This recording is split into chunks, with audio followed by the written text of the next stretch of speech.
is MC Fireside Chats, a weekly show featuring conversations with thought leaders, entrepreneurs, and outdoor hospitality experts who share their insights to help your business succeed. Hosted by Brian Searl, the founder and CEO of Insider Perks, and powered by insights from Modern Campground, the most innovative news source in the industry.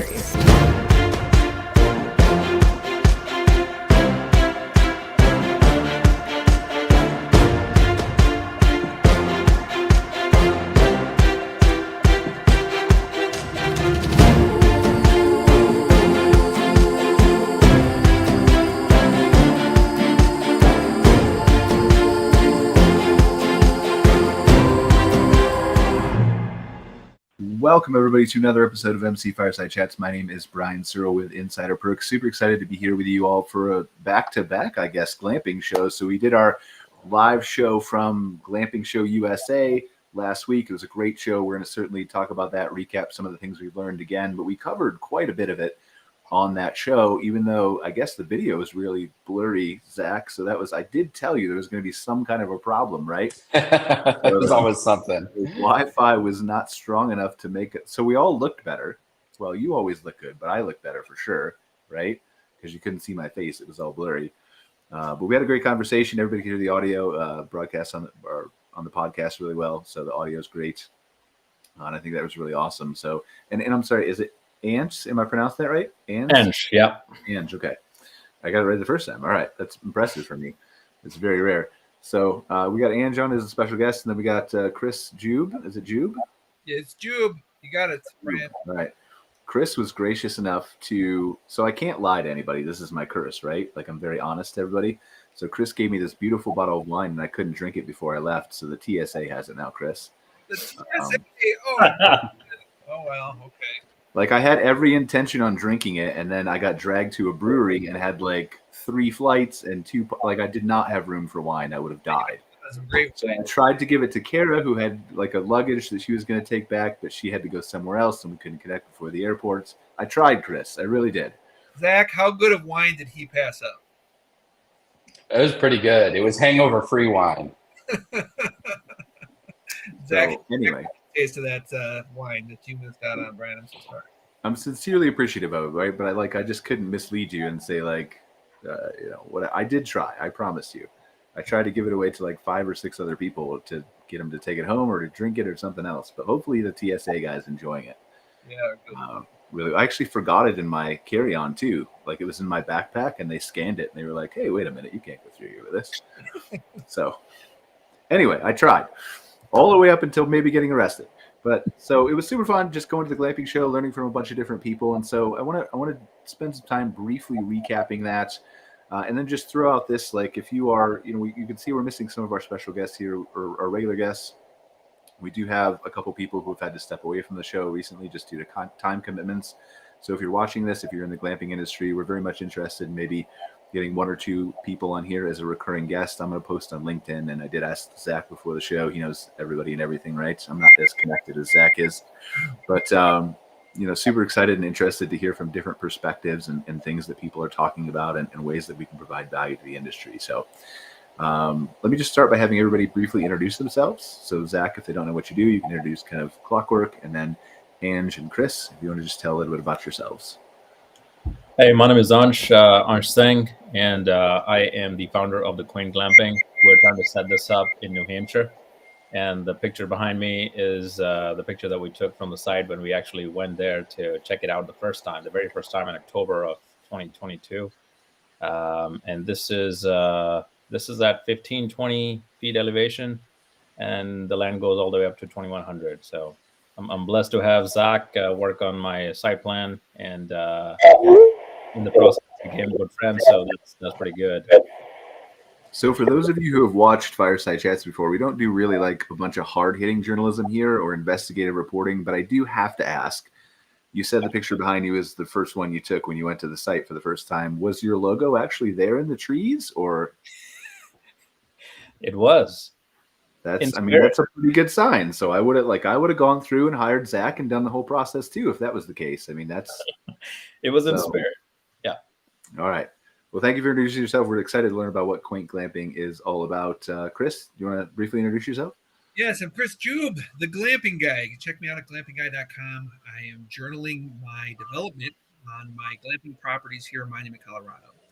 I have 2 properties with 12 units at the moment and planning on having about 24 more by next year. And just developing Monument Glamping. You can check out my gig at monumentglamping.com. But talking to other glamping operators is glampingguy.com, and that is helping other landowners develop safe, legal, and profitable glamping operations on their private property. Awesome. And then last but not least, of course, Mr. Zach from Clockwork. Yeah, I'm Zach Stoltenberg. I'm with Clockwork Architects. I lead our outdoor hospitality studio, so we help owners and founders design, permit, approve, and construct their visions. You know, their goals, their dreams for glamping resorts and other outdoor hospitality. Yeah, I think I agree with a lot of things that you said, Brian. Coming off kind of the glamping show this week, really just overwhelming the number of people that we met, the connections that we made. Was really, really exciting and powerful week for us. I came down and spent a couple of days with Chris at Monument Glamping immediately after the show. And I think I've decided, with these trade shows, we go out, it's 2-3 days, it's 12, 18-hour days. I meet hundreds of people. I am exhausted by the end of the show, and coming down and spending a couple days with Chris. I got to spend the night in his new Big Red unit, his new park model unit at Monument Glamping. I got to take a nap. I got to try some really incredible wine. I got to sit around a campfire and chat with one of his neighbors, and I got to sleep in the next morning.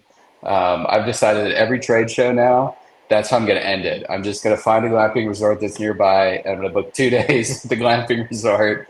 Because I think my wife was actually grateful, because she's used to, kind of getting the remnants, the shell of me that's left over after a week at a trade show. And I came home and I was rested and recharged. We got so much stuff done on Saturday around the house, kind of getting ready for winter. And she told me, she's like, "Man, you kicked butt this weekend." I said, "Well, I wasn't exhausted." Thank Chris with the Monument. So yeah, I think that's going to be my new model for any trade show. Two days at a glamping resort afterwards. Just to be clear, so Chris totally set me up for failure. He's like, "I like you, Brian, but only good enough to give you a wine bottle you might have to throw away. But I like Zach enough to take him down and let him stay a couple nights, chat with my neighbors, give him wine, let him relax." I see how it is, Chris. Thank you. It was an official visit. We had some meetings with the county officials as well to discuss some of the planning and zoning changes that he's going through with Monument right now. Yeah, it actually was. It was a very successful business meeting. We got some good business done. Zach was able to see both of my properties, and we're going to be working together in the future for this. So it was kind of a business / pleasure trip. It was a pleasure to have you there, Zach. It's all right. I'm not offended. No one wants to. It was me, so it's a thing. I set them up for not wanting to do that. So, but anyway, yeah. It was super impressive. Just the like you're talking about, Zach, the breadth of knowledge and the classes and the people we meet, and specific to your trade show comment about resting and recovering. This is one of the reasons. When I very first started at trade shows, probably in the campground industry, 2011, 12. I was just going for a couple days to be an exhibitor, and then I was flying home. And so that was either a day, and then it was airports on either side of that, or it was half a day, or whatever it was.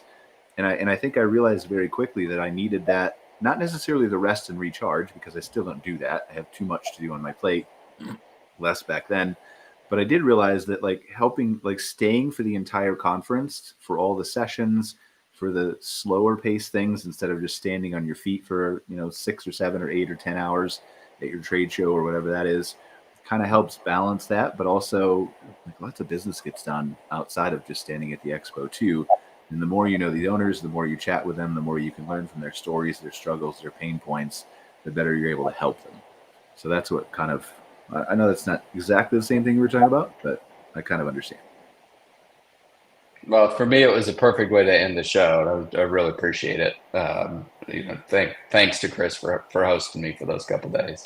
Yeah, you bet. Maybe next year we'll have a big party down at the house. Really relax. Fill up all the tents. At the new site, because we'll have all that done and ready to go. Hey, Brian, not that I want to burn you. Chris did invite me too. It's all right. Fine. Actually, Chris had a couple of us from the show that came down. His site was only about an hour and a half south of Arapahoe, so nice short drive. Literally, probably the entire show came except for me. I understand. Whatever. No, seriously, there was a lady that went to the glamping show. She's just interested in glamping, kind of the perfect customer that we're really, this whole podcast is really dialed into. Is she's looking to invest in some property and start a glamping operation. So she came to the glamping show, learned a bunch, and then she booked my tents for the same night that Zach was there, and we invited her up for the wine and stuff. We just sat and talked shop for a couple hours. It was a lot of fun. Well, and that's what I really like doing, right? Is like, and this is part of the reason you'll see me like at some of the conferences organizing all the get-togethers because no one else wants to do it, and bringing people to bars and restaurants. And we rented half the patio, I think, on Monday night at Lazy Dog, right? And had a bunch of people over there, like, because those conversations, whether they're at Chris's Monument Glamping or at a restaurant or a bar or at the trade show, to me, those are invaluable just from a learning, knowledge, communication, networking standpoint. Because the more I know, the more I can either help people or direct them to somebody who can help them, or they can help me, right? So I think those, like, in the glamping show is really unique for me. I don't know, Zach, you've been to Arvik, right? You were at Arvik last year? Yeah, we've gone to Arvik the last couple of years, and I'm actually really looking forward to it this year because it's in Kansas City. It's in our backyard. So excited to share our city with the rest of the outdoor hospitality world. So really looking forward to it. Yeah, for sure. I'll be there, and then I think it's 2 weeks now as well. But just the point I wanted to make was like it's a different kind of feel, right? And both conferences are amazing. But I think that the glamping show to me has a little bit more of a personal feel, given that there's not dozens of breakout sessions and a ton of education, and everybody's kind of, not in a bad way, but everybody's split into 10 different education sessions going on at the same time. And so I think the glamping show just feels a little bit more personal to me. There seems to be, maybe this is true or not, but it appears to be there's a little bit more networking opportunities, chances to have conversations, things like that. So overall, I talked to David on Monday, just recapping some of that stuff. We wrote an article on Modern Campground. Just really, everybody seems to be super happy with all the things that David is doing, and obviously Ruben and the team and everybody who helps him. But yeah, just consistently come away impressed from that show. What is Arvik again? Zach, you mentioned it when you were. So Arvik is it's an association of campground owners. It started out more focused on the RV side, but every campground owner is waking up and tuning into glamping now. And the show, it's the Outdoor Hospitality Conference and Expo, OHCE, hosted this year, the first week of November in Kansas City. I think you can still get tickets. I think that there's still admission available. Some of the same vendors will be at OHCE that were at the glamping show. Some of the big folks that we love and that we do a lot of work with. But certainly it's a much bigger show than the glamping show. So a lot more attendees, a lot more vendors and exhibitors, and really anything that's related to campgrounds or outdoor hospitality. And it's similar to what Brian was talking about, right? It's a place where a lot of business gets done. And then right on the heels of that is the Campground Owners Expo, COE, in Springfield, Missouri, or Branson, Missouri. And that's, I think, a week or two after OHCE. Is that a good show? And that one's a non-membership. So Arvik is it's their annual meeting for all the Arvik members. The Campground Owners Expo is it's kind of the independent operators, right? The people that aren't members of anything or belong to anything. This is going to be our first year going to COE. I've had lots of partners and lots of people that we work with that go every year.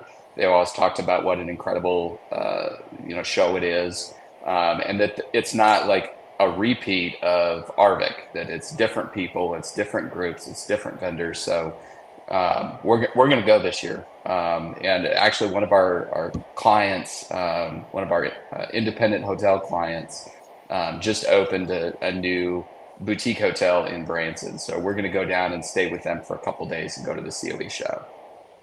I'd love to hear your thoughts on that after you go. Like, I may end up going myself. Like, I've tried to go 2 years in a row. I think last year I was in Europe, so that was a little bit more of a priority for me. No offense, Lori. And the reason we're talking about all these shows, by the way, just to clarify on a glamping, right? Like, we're talking about campground and RV park owners, but this is a big piece of the glamping space as well. And maybe arguably where it got its foundations is the campground owners starting to add, cabins could be considered glamping loosely, right? But some of the yurts and tents and different teepees and things like that to their campgrounds. And obviously they're two different worlds, but same, right? Like, glamping on a campground is not the same as glamping with 20 yards of space between you and right.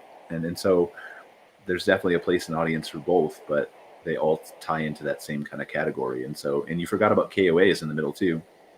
So I'll be at the KOA show the week after Arvik there in Las Vegas. So yeah, it was in Vegas.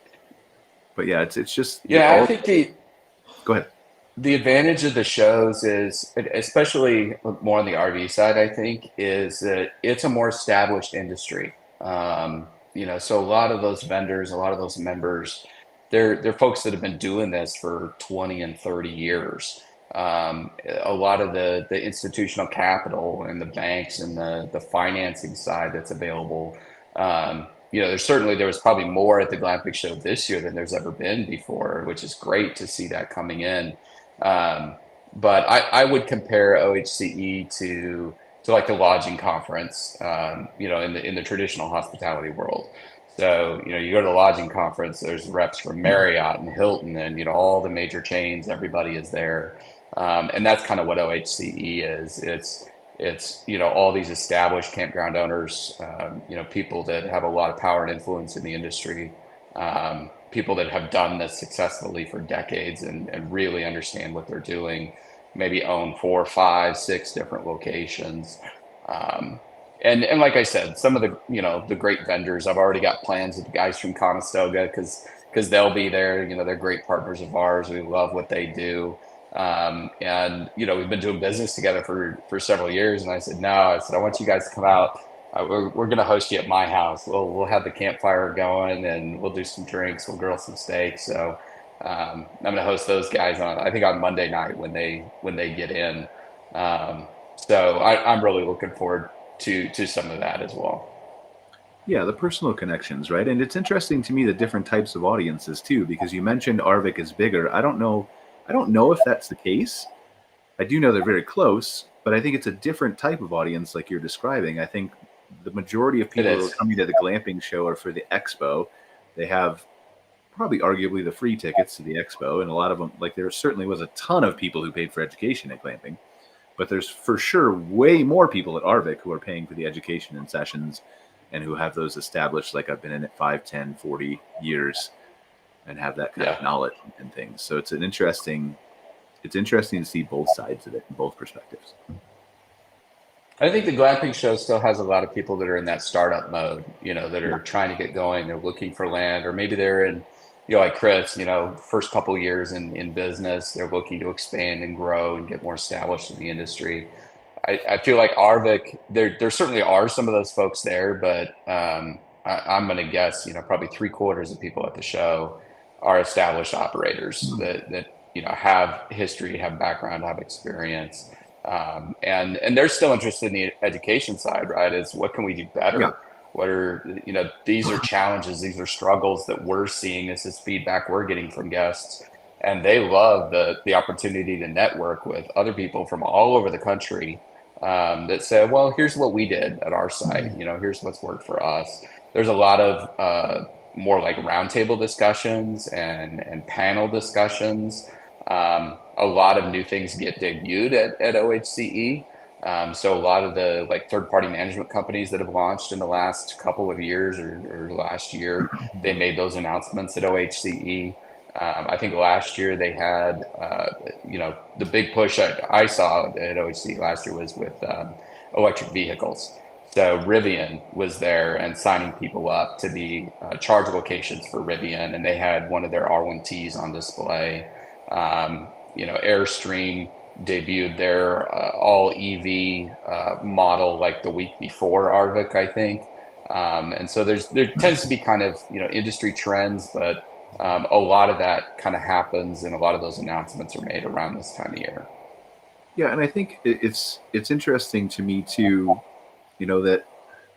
Well, I lost my train of thought now. Sorry, I had to cough, and then my eye was watering. But anyway, it'll come back to me. I was going to say something nice about Arvik. The establishment of the nature of Arvik, right? So I think because Arvik has been around for so long, they've been doing their trade shows for so long, and arguably compared to that, the glamping show is relatively newer, right? Even though they've been around for, was it 5-6 years now, something like that? Yeah. I think I was talking to David about this on Monday when we were having just our call to catch up on some of those things and get some quotes from Modern Campground. And I asked him, I said, how do you, as you continue to go forward and the glamping industry continues to get more established, there's more operators who have been in this for not just 2-3 years, but 5, 6, 10 years. Do you then extend the conference? Does the education change? Do you have classes geared toward more senior operators to continue their learning path? And he said, we'll kind of see how that goes as we come, but we're pretty comfortable. Like in the day one, Monday is geared toward the early owner operators, as I think you spoke at, Zach. Yeah. And so I think they do have some of those tracks separated as is, but it's going to be interesting to see how it continues to evolve and how we can continue, David and the team can continue to meet the needs of all the different types of glamping operators. At this point, I'd settle for just choosing a location that has Wi-Fi and service available. That was my biggest challenge at the show. You meet someone, you try to connect with them, trying to use QR codes and things, and being in a facility that had no Wi-Fi, no cell service was really, I felt like is holding back the show a little bit. And I'm sure that they've heard it. I know they heard it a lot last year because I was really hoping that maybe this year would be the year that they finally figured it out, and it kind of fell flat again. But well, I will tell you, they did have Wi-Fi last year, right? And I think one of the big problems they run into is just the urban or the rural area of it. There's limited bandwidth, and I think last year it was there, it just didn't work. It was overwhelmed with so many people. Yeah. And so I think this year they made just a conscious decision to limit it, I think, to the exhibitors, is what I heard. Or I don't know if that's true. I wasn't an exhibitor, so I didn't have it, but just to make sure that they could do those things at their booth and have those be able to do demos and things like that. So yeah, you're right. It definitely for sure is a challenge. I feel like if there was a way they could solve it easily, they would have done it. But yeah, I agree. It was a struggle for me too, because I can't get cell phone reception in the tin metal box or whatever that does. So yeah. I do want to make sure we have enough time to kind of get to Ansh and Chris too, just for each one of them kind of share their stories and yeah, tell us a little bit more about what they're doing. I'll float off into space. So let's start with Ansh, because we've heard Chris has been on the show before and he's going to be a regular guest. We're definitely going to get to you, Chris. But Ansh, go ahead. Let's hear your story. Well, what can I say? So I started my venture in April 2022.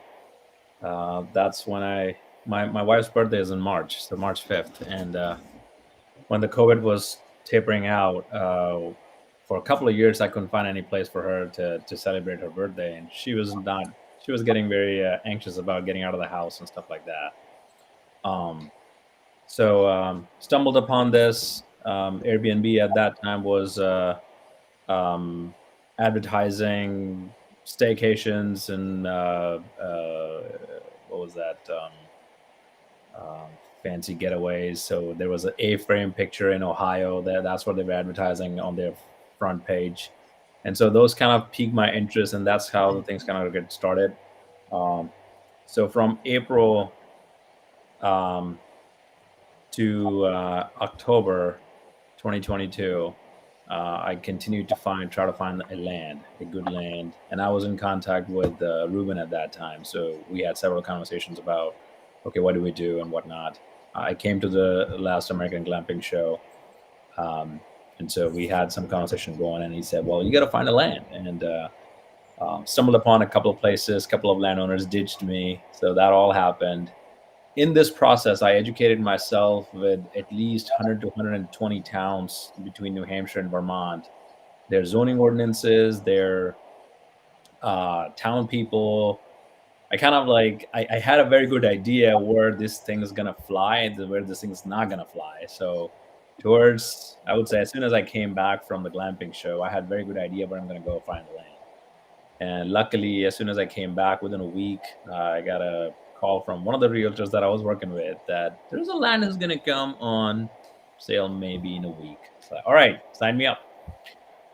And came to see this land, and same day we said, all right, we're buying this. And that's where the decision occurred. December, we bought the land, closed the land. And I spoke to Zach, I believe in December, and Zach came to visit us in January. And then we cranked up an entire site plan with all the engineering drawings, everything done by mid-May. So from Zach's plan in January to closing out with town by mid-May, that's our cycle time. And ever since. And Ansh, to his credit, all the groundwork, all the analysis that he did in looking for the right site, his site was already zoned for lodging. Yep. And part of the site was zoned for commercial, for restaurant. So as we approached the site design, we kind of knew exactly where everything was going to go. And he got unanimous approval from the township on his plans. And we got, a lot of the questions that neighbors typically have. And we, were able to address that through the public hearings and the meetings. But because Ansh spent so much time looking for the right site and the right jurisdiction to work with and the right zoning to be in place, it really was a seamless process. It's one of the best that we've been involved with. Very straightforward. So that to his credit, he's being humble. He has an incredible property. He's surrounded by ski resorts. He backs up to the White Mountain National Forest. He's less than a half a day drive from 3 major metropolitan areas. And he, had his market analysis and his numbers for the area and everything in place already. So he really did a lot of things right that made the piece that we do really easy on that. So, well, and I think this is very important to highlight what you're talking about, right? The preparation and the education and the willingness to do a lot of this legwork, or to figure out that it even needs done in the beginning, because that makes the whole process, as you're describing, much easier. It goes smoother. You can convince people, you can get unanimous consent, you can find the right land that you need. It can be zoned already, right? Yeah. And that makes your life easier. And like, even me coming in, like, I've never attempted to buy real estate. I'm not brave enough to run a glamping operation or anything. I've just got to sit here in my little cave and do marketing. But we were the last night of the glamping show, we put together an outing. We went to a little brewery and we took Scott Bader with us, who did the North American glamping report at the show. And on the way over, he was like, everybody kept coming up to us at our booth and they're asking us for feasibility studies, but we don't do feasibility studies. It's like, I wish there was somebody, like we could just send them to who did. And I know there's people who do feasibility studies as well, right? But it was just a casual conversation. And so we pulled up ChatGPT on this ride over here and we had it like create an example, like custom feasibility study. And there's a lot, right, that owners just don't think about. And I think there's a big opportunity here to kind of be educated by the glamping show, by different tools and software and resources, to get yourself in a position like Ansh is in, to just make your life a whole lot easier. And yes, it's hard in the beginning, but you're setting yourself up for such greater success. Yeah, thanks for bringing that up, Zach. Before we actually bought the land in December, I did go to town and said, hey, conceptual review. I'm trying to open a glamping site and I'm planning to buy this land in your town. Are you okay with that? And people didn't raise any eyebrows. They were like, they asked a bunch of questions and I obviously didn't have any answers, but I said, well, these sounds like technical questions. So as soon as I get to that level, I'm going to come back to you. So when we went, to present our site plan, everybody kind of knew what to expect. They already knew me. They saw me last time or two times before that, and we were there prepared. They already had all the paperwork, all the site plan in their hands when we started to present it. And coming out of that meeting, I laughed really hard. Uh, the planning board chair said, "Well, thank you for bringing such a cool project to our town." And we came out of the conference room, and Zach said, "Well, nobody clapped." I'm like, "Really? You wanted people to clap at this?" I've had that happen. So it was kind of like a very good moment that, oh my God, we worked so freaking hard to get to this stage and we got it all passed. Now what? Now we need money. Yes, now we need money. So ever since I have been making or modifying, tweaking my business model to fit different things and different quotes, or changing my geometry on how things are going to work. There was obviously some assumptions that I made in the beginning. Every bank I have approached, nobody said no. A clear no. No, we can't do this. They're like, the numbers look nice, and I think the one thing that I made, well, one more thing that I did right is I spoke to Connor from Sage Outdoor Advisory at the glamping show, and I said, all right, I'll tell you what do you need? What do you need in a feasibility? What do you do in a feasibility study? So he explained, oh, we make 100-page report.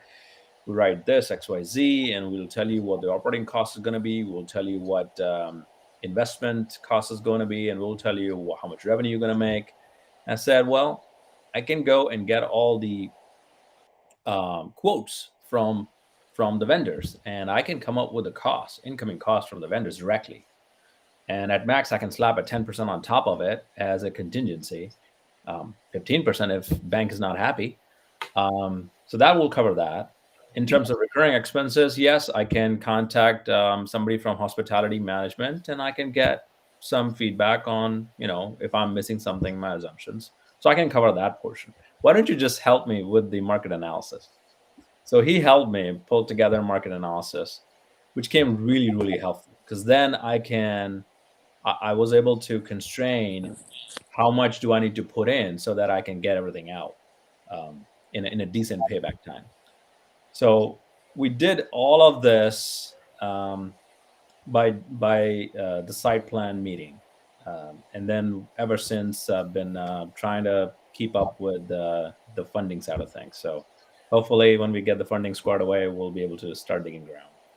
I think what's interesting to me, Anj, and I'd love for you to expand on it a little bit, right? And then certainly it could go to Chris too for the same question, is as you started your journey into glamping, right? And you just said whatever the story was, you could tell it, right? I woke up one morning, decided to do glamping, whatever it was. From that point where you didn't really know anything about glamping until your first glamping show, until you connect with Zach, until you're here, what do you feel like has changed in your understanding, in your own kind of words, along that path? What led you down certain paths, and is there anything you would do differently or advise to an owner who's trying to follow that same path? Certainly. Oh my God, I know it's a lot. Feel free that's to a loaded question. We've Yes. got plenty of time. Oh, that's a loaded question. So depending upon where you are in your glamping journey, this question can be answered in several different ways. Well, let me just start by saying, I'm sorry, I don't mean to interrupt you, but I'd love to just hear how you did it first, and then maybe write some advice, because I think your journey is more important. We want to hear about Quaint Glamping, is what I'd love to hear. Yeah, so I am a vivid hiker. I like to hike, and I have hiked Katahdin Mountain, which is tallest in the entire East Coast. I haven't hiked the Colorado side of things, because by that time I was married and I started to have plan to have kids and stuff like that. So, but I do plan to hike Himalayas next time we go to India. So I'm training myself to get to that level, so we can at least get to the base camp, and then call it a day at that point. But that every time I've been to New Hampshire. I've lived in South Carolina, so I know all Smoky Mountains. I have hiked every single one of them at least twice, if not 3 times. And roughest height I have done that in South Carolina, in North Carolina, in Tennessee. Beautiful, beautiful place. So when I came here, in the New England side of things, what I learned is most of the campgrounds, they were all on the valley side. So you bring your car and you come to the valley, a very flat area, and you park your car there and you park your camper there, and you look up on the mountains, and you have a stream, which is nice, which is also beautiful, nice. Don't get me wrong, but I wanted to look down and look straight up and see the world. That has always been my thing. That, because I'm a hiker, that was like in my brain unconsciously, that I wanted to go up to the height and then look down or look straight, and I should be able to see the world. So that's what motivated me to get to this land. But the more and more I learned about the kind of land that I picked, I feel like that we're investing a little heavily to develop it, because it's that terrain. Because it's on a mountain, we have to do due diligence, and the government permitting process requires us to do due diligence to make sure the roads are properly paved and designed, the fill and cut is properly done. The OT permits cuts off at 100,000 square feet of fill and cut. And the grade is very important, because if something catches fire, not that anything is going to catch fire, but things catch fire randomly anyway. So our department is like, what if a lightning strike occurs and the grass catches fire? Because that has happened in New Hampshire. So he's like, I want to be able to get on top of whatever you're going to put up on your land. And so thou shalt make a road. And not knowing the slope of my land being 30%, actually hit really hard in the excavation costs. So if I had known all of these things ahead of time, I had probably picked either an entire mountain where I can go in circles and go all the way up, or not pick a mountain to put up a land on, but something with a flat area down below and a mountain land that people can hike up to when they wanted to. But then you wouldn't have had your view over everything. We would still, because I would have a flat land where people can go and stay. Not much excavation cost, but I would make a trail for people to walk up to the land. Go up and see it. Okay. Go up and see stuff. Okay. I feel like it's going to turn out way better with more struggles. Like that. Yes. Usually the better things have more struggles. So yes. I say it all the time that the sites that are the best locations for glamping are usually the most difficult to develop, because they come with all those challenges. Yeah. 100%. All right, let's talk to Chris. And same question, Chris, if you want to kind of tell a little bit about your. I forgot what the question was, Brian. It was kind of a long one. So, it was. What have you learned? What's you want to impart on us? Yeah. Okay, what has changed?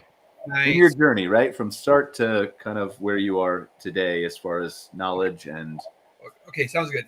We started glamping in 2019. My wife and I did. When we remodeled our bedroom, I kind of fell into the glamping world. I didn't even know it existed, honestly. I built a platform in my backyard and erected my hunting tent instead of sleeping in our living room for a month during the remodel. And we loved it. And we threw it up on Airbnb just to see what would happen. And we booked out the rest of the summer. It was I mean, $2,400 on my camping gear.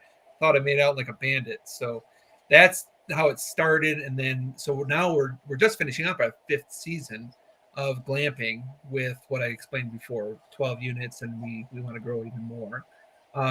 3 things that are on my kind of agenda, other than operating the glamping sites, is a special use that I failed the first review, which isn't surprising. That's not a big deal. But I'm gearing up for a second review that will have more sites and everything. And so we're pulling all those pieces together. Is going to take some time and effort. The second thing that I'm focused on is the modification of my original special use. Maybe your guests don't know what a special use is. A special use permit is something you get from the county that uses the rural residential property that I own in a certain special way. And there's certain things that are allowed in the zone that I'm in. And what is it? It's a recreation camp is allowed here, and glamping is what I do for a recreation. And another thing that's really on my mind right now is I have a neighborhood uprising going on right now. You can check it out at Next Door Neighbor. If you do a search for Pine Hills in the subdivision in Monument, Colorado, I've got a bunch of neighbors. Well, it's actually one neighbor who's really stirring up a ruckus, sending letters out to the neighborhood, and being really hard. She's really the classic not in my backyard type of person. She doesn't talk to you. She doesn't talk to anybody in the neighborhood. Yeah, but she's very angry at me for doing what I'm doing. And she gained some traction. In fact, Zach said that we talked to a neighbor. There was a neighbor who I've been friends with for 23 years, who kind of got caught into the logic and had sympathy for this person who was kind of spreading lies about me, and it was frustrating to have an old friend kind of believe it for a while. I think I'm turning them, but the idea of dealing with neighbors who do not want what you have in the property, but on the other side of that is dealing with the planning department, who's actually making you do all the stuff you need to do to get that special use permit. So it's like you're playing. It's like we become little politicians as glamping development. So let me ask you this: like, if you were to go back to that point where you started, with all the knowledge you have today, would you still do it in your backyard, or would you buy land like Ansh did? Oh, I do it in my backyard. Okay, I'm just curious. Is why? The cost. I mean, I almost own my house, which is, well, not anymore, because I took a HELOC off my property to develop the glamping operation. So that's how I'm self-funded. So I've self-funded everything so far, and that's probably the reason why. But I know my property. I kind of grew into it. The first year I only had that one site, and then the second year I did 2 sites, and the third year I did 6 sites and partnered with my neighbor, and now I have 8 sites in the property. So it was I couldn't have done it any which way, Brian. I mean, if I could go back with the my crystal ball, I suppose. No. I think I liked learning as I went, and I'm still learning as I go. So anyway, but as far as the neighborhood, as far as the neighbors go, there's nothing I can do to please that one neighbor. That's the way it goes. But I do have land rights as a landowner. And that's the kind of hat I got to wear when I go to the commission and ask for the special use. I'm fulfilling all the criteria. It's a change of mind. Zach and I got into pretty good conversation about kind of how a glamping operator should see their rights as a landowner. You're not really given permission to do a glamping operation. You're fulfilling requirements that they already have in line for you. So the planning department can even deny me, and I can still go to commission and get it. And get my special use. It's a little bit of politics and understanding who the commissioners are. And I hired a lawyer who used to be a commissioner, and it's go. I'm 99% confident that I will get what I want as far as the modification goes, and even the second special use. Second special use, I don't have any neighborhood opposition at all. So I live in a county that wants landowners to do exactly what I'm doing, and that's kind of what it doesn't really matter what the neighbor wants. I kind of want the neighbor to be on my side and understand me, and when they misunderstand what I'm trying to do or exaggerate what is happening. I'm being accused of just setting up an RV park in the middle of a neighborhood, and that's just not true. But it doesn't quite matter what this one neighbor thinks. I'm setting up a beautiful thing that our master plan in El Paso County in Colorado encourages. I pull quotes out in my letter of intent to the county that actually explain, this is what you said in the master plan. You want landowners to develop these kinds of things, like recreation camps. Well, here I am. I'm a landowner and I'm ready to set up a glamping glamping camp. So the commissioners get it. It's just some neighbors, when something wants to be done in their neighborhood, they're just naturally against it. In fact, that's a good point. I was explaining this to quite a few people. I have found this very interesting, that neighbors, if you live in a neighborhood and you want to start something in a neighborhood, or even buy a piece of land in the neighborhood and want to start something, neighbors very naturally will be against it. I mean, 23 years, my buddy up the road is against it. I mean, it's just like, this is odd, but I'm kind of used to that. They very naturally will get it. If a glamping operation already exists in a neighborhood and someone wants to move into it, they think it's the coolest thing in the world that there's a glamping operation down the street. So they're like, hey, I'm buying a piece of property. I've got this guy who's got these tents and tiny homes out on his property. I think that's cool. So it's kind of a state of mind that we just have to deal with as glamping operators or glamping developers.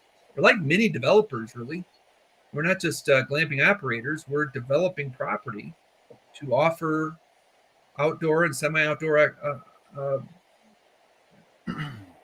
places to stay, venues, and it's wonderful. Well, I think it's important too, and Zach, I want to just call you out, not call you out, right, but talk to you for a second. Just about, like, when I first met you, I remember, like, I can't remember what it was, online or wherever it was, right? But the first impression I had of you was just, like, really smart guy, but, like, does design. He's an architect, right? And obviously that just comes from an ignorance perspective of not understanding all the things that architects do, let alone your firm, right? But I think it's really important to kind of emphasize and maybe lay out some of the different ways that Clockwork and even other vendors like Connor and stuff like that are just able to be so versatile and help in so many different ways besides just what typical, like, drawings that an architect, people might have the wrong perception of what an architect is narrowly doing. No, I think it's a good question. It's a good point. And honestly, the answer is hard for me to give because, I tell a lot of the folks that I talk to, and I've done nothing but phone calls since I got home from the show, talking with people around the country that want to open glamping resorts.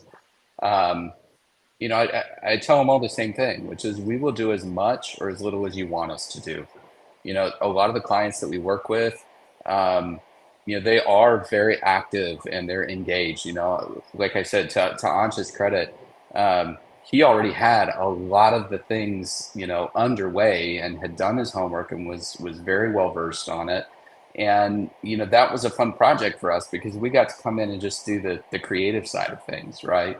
The great logo that you see next to him, that was already in place and we could take design cues from that and work with that.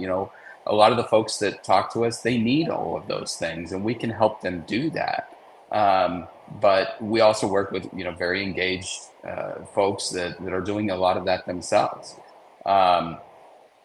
Chris, to his credit, like, he's been doing this 5 years in the glamping industry. I mean, that makes you, a grandfather of the industry. I mean, you're old hat at this point, right? Like, you got it down. And so, when we engage with Chris, he needs this one very specific thing that we can help him do. He doesn't need help understanding client experience. He's knocking that out of the park, right? Creating those guest experiences, engaging with people. He's one of the best hosts that I've met, and I got to benefit from that last week. And so, those are things those are the conversations that we have with our clients, the questions that we ask, the things that they haven't thought about. And then certainly, all the permitting, planning, approval. But our services don't really stop there. We've got several clients that are in construction right now and tried to hire a GC. Who are we going to work with? Who can actually take this crazy drawing that we put together to get, as a team? Somebody's got to execute on that. The questions that come up during construction, I'm actually really excited. We've got 2 projects that have been kind of on a struggle a little bit. Some of it on the permitting side, some of it, just like Chris, dealing with some neighbors. And just in the last 2 weeks, both of those projects have broken loose. So one is officially going to start with construction. They've onboarded their GC, and they will be hopefully ready to open by next spring. And coincidentally, the GC that they hired just finished building another glamping resort. So they said, yes, we absolutely understand this. We get it. We know the model. So it was a great contact to make. So I'm super excited for them. Yeah, another project, it's been on hold almost a year.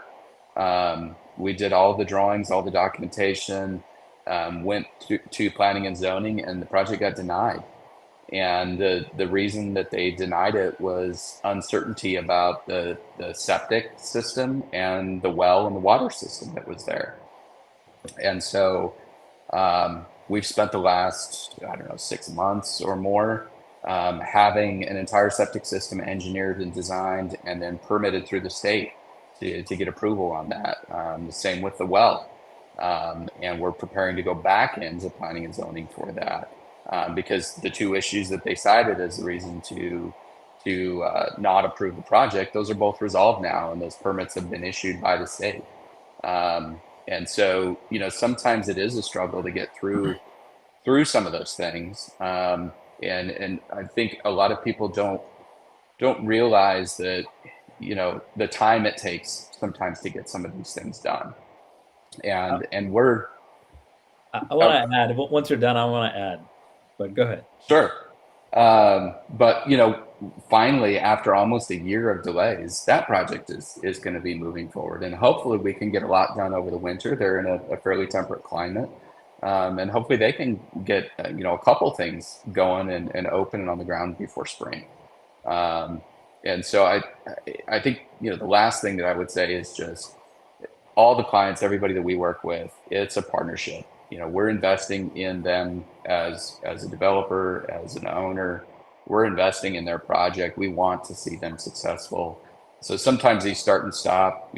Sometimes we're having birthdays with some of our clients, but we're still there to support them any way that we can. And it's the thing that I love about being in this industry, because we're all just people. We're people connecting with other people who want to start a business that allows people to connect to other people.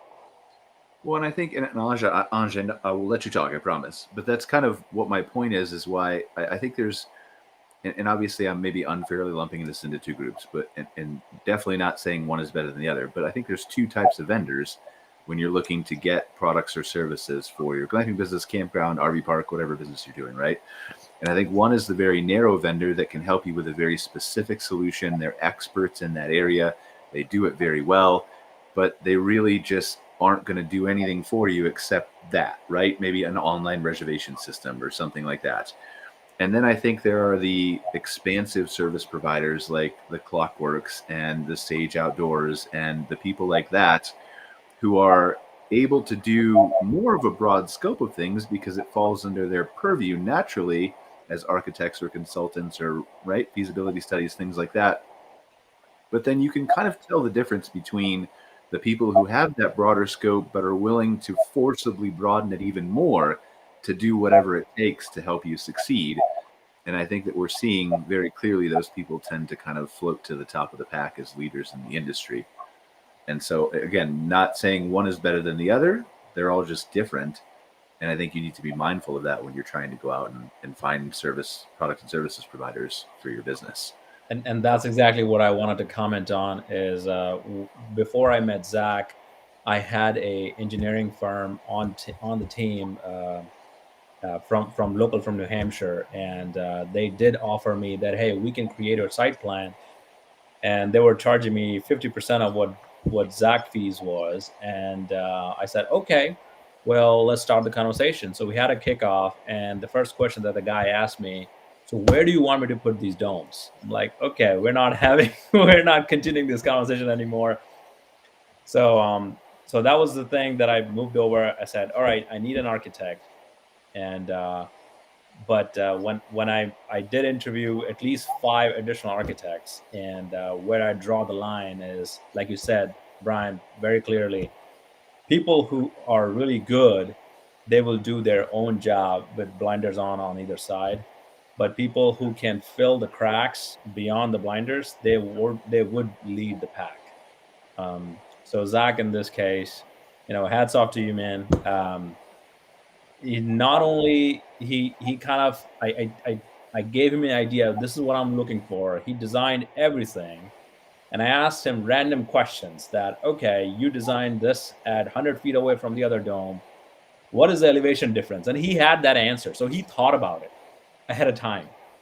He didn't wait for me to ask the question and then go poke his model and answer that. No, he thought about it. He's very detailed. And not only that, when we went out to the site plan meeting, I was stumped at a couple of things. For example, our domes are more than 400 square feet area, and campgrounds limit at 400 square feet area, in our area at least, in New Hampshire. And ours are more than that. So one of the argument was, we don't want another campground in the area. We have got plenty. So the planning board chair said, oh, this is not going to be a campground because their domes are larger than 500 square feet. So wait a minute. So the building code applies. And I had no clue how to answer that. And Zach differentiated from other architects. He has been on his town council, Zach, I guess, or planning board or something. So he knew exactly what they're asking. He knew a lot of those answers that the people there, the neighbors, he knew exactly where they're coming from. He was like, bam, bam, bam. And I was so blessed to have him there. I'm like, dude, you go ahead, Chris. I gotta piggyback on that one, because that's exactly what happened in Colorado Springs. Zach, I'm gonna butter you up here a little bit, because the situation. But see, you also notice too, when you say this, he's humble, and that's how the best people will react too. Yeah, right. This is what happened is that I was being required to go to a commercial zoning requirement for my tents, and because I had 8 tents, and that's what the building department said, and they just said, well, that's what the code says. So anything over 5 rooms in a rentable unit, rentable space, needs to be permitted commercial. Well, that means I'd have to put sprinklers in my tents and things like that. It would just be ridiculous.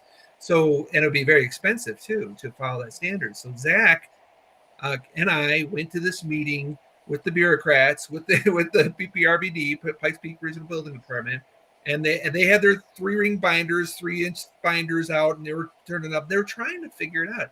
Zach very cleverly, and he spoke their language. Honestly, I didn't. Everything was going over my head when they were talking. But they were talking about the different codes and how to get me into a residential. We did come up with a plan, and in fact, they came up with it, and Zach kind of led them right down the path. I'm limiting myself to 5 tents. And then the other 3 on my property that I'm permitted for are going to be RVs, and or park models. So that was a solution to the problem that they had with fitting me, weird glamper, into the code that they had to enforce in our county. And it works, and it actually plugs into what I'm fighting with my neighbors on right now, is a modification of my special use, because I was going to go all RVs or all glamping units. I was trying to redefine give a term to the code or to the county, and the county wasn't really buying it. But now, because of that meeting, I'm going to the county and saying, actually, all I want is 3 RVs, and that satisfies neighbors, and that satisfies the county. And that those pieces are falling into place right now, and that was because Zach guided the whole process. So, Zach, you want to the credit. Yourself? Okay, go ahead. Well, I mean, to the credit of the PPRBD, I think when we walked in, the 2 guys that we met with, they really wanted to work with Chris, and I think they were very supportive of what he's trying to do. He's got a great presence in his community. He's very involved. He serves on boards. He volunteers different organizations. He's hosted different groups out there. He's worked very hard to establish a good reputation, both of who he is as a person and who Monument Glamping is. So, coming into that meeting, there really wasn't any adversarial tone. I think the guys that we met with really said, we want to figure out how to make this work. And they really worked hard for us and said, well, if we do this way, then this applies. And if we do this way, then this applies. I was able to say, this is the way that we've looked at this elsewhere in the country. This is the way other jurisdictions have handled these. And these are some of the benefits of doing it that way. These are some of the restrictions that we have to agree to if we do it this way. And we were able to work it out with them. They gave us a very clear path that, still fits very much in line with what Chris is trying to do. He didn't have to make, any huge concessions or accept any restrictions on that in order for him to keep doing what he's doing.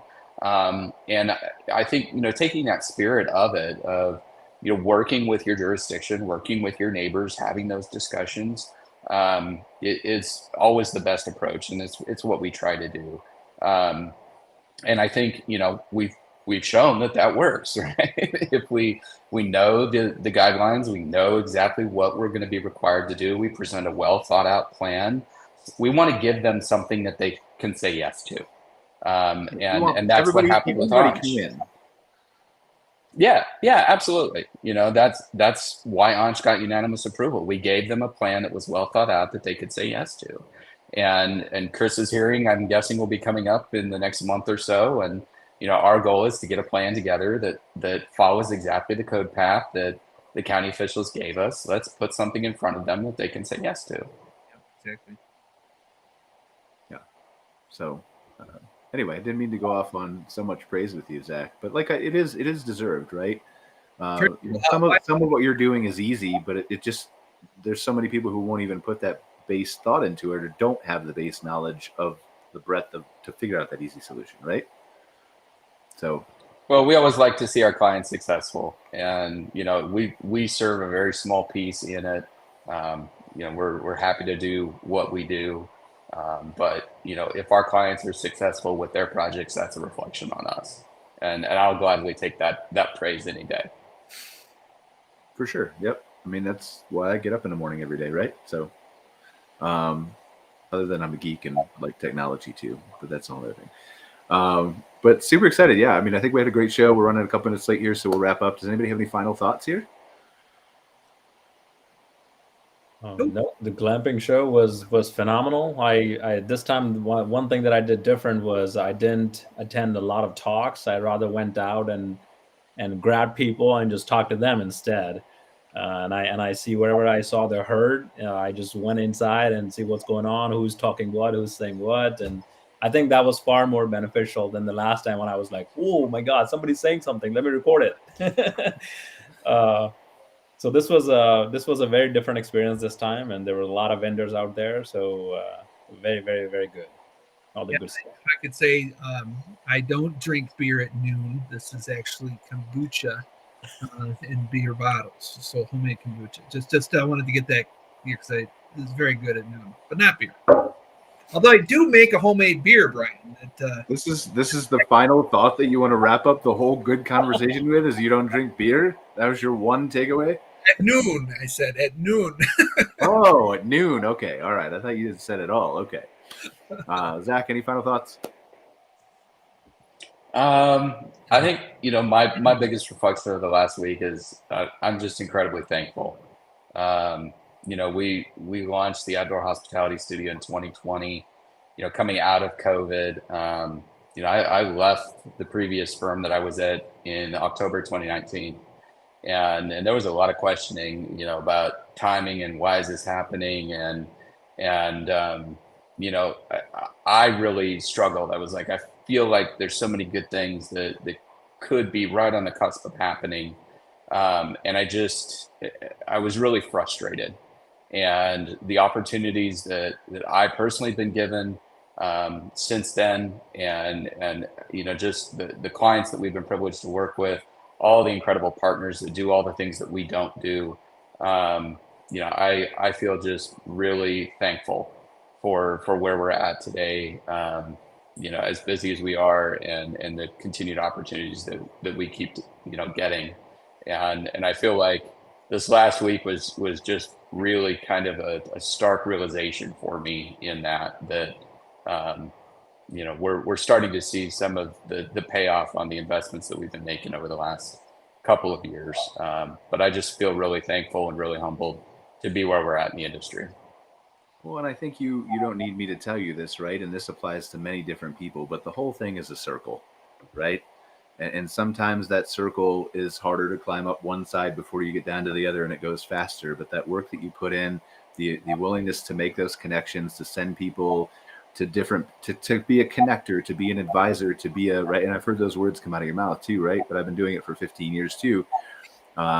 Just that ability to facilitate, to go the extra mile or go the extra inch in some cases. It all is a circle. This whole industry is connected. Ruben is connected to David Course, is connected to Clockwork, is connected to Monument Glamping, is connected to Quaint Glamping, is right?